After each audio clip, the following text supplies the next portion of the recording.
The outlook wasn't brilliant for the Mudville 9 that day. The score stood 4-2, with but one inning more to play. So when Cooney died at second, and Burrows did the same, a pallor wreathed the features of the patrons of the game. A straggling few got up to go in deep despair. The rest clung to the hope which springs eternal in the human breast. They thought, if only Casey could but get a whack at that, we'd put up even money now with Casey at the bat. But Flynn preceded Casey, as did also Jimmy Blake. And the former was a Lulu, and the latter was a fake. So upon that stricken multitude a death-like silence sat, for there seemed but little chance of Casey's getting to the bat. But Flynn let drive a single, to the wonderment of all, and Blake, the much despised, tore the cover off the ball. And when the dust had lifted and the men saw what had occurred, there was Jimmy safe at second and Flynn hugging third. Then from 5,000 throats and more there rose a lusty yell.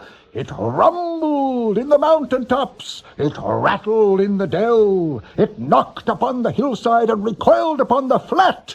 For Casey, mighty Casey, was advancing to the bat. There was ease in Casey's manner as he stepped into his place. There was pride in Casey's bearing and a smile on Casey's face. And when, responding to the cheers, he lightly doffed his hat, no stranger in the crowd could doubt 'twas Casey at the bat. 10,000 eyes were on him as he rubbed his hands with dirt. 5,000 tongues applauded when he wiped them on his shirt. Then, while the writhing pitcher ground the ball into his hip, defiance gleamed in Casey's eye, a sneer curled Casey's lip. And now the leather-covered sphere came hurtling through the air, and Casey stood a-watching it in haughty grandeur there. Close by the sturdy batsman, the ball unheeded sped. "That ain't my style," said Casey. "Strike one," the umpire said. From the benches black with people there went up a muffled roar, like the beating of the storm waves on a stern and distant shore. "Kill him! Kill the umpire!" shouted someone on the stand. And it's likely they'd have killed him, had not Casey raised his hand. With a smile of Christian charity, great Casey's visage shone. He stilled the rising tumult, he bade the game go on.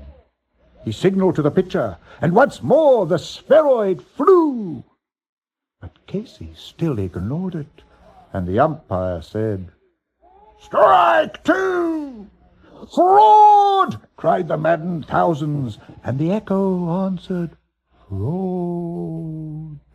But one scornful look from Casey, and the multitude was awed.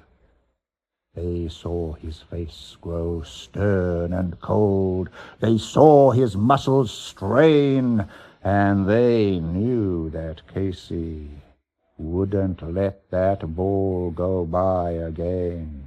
The sneer is gone from Casey's lip. His teeth are clenched in hate. He pounds with cruel violence his bat upon the plate. And now the pitcher holds the ball. And now he lets it go. And now the air is shattered by the force of Casey's blow.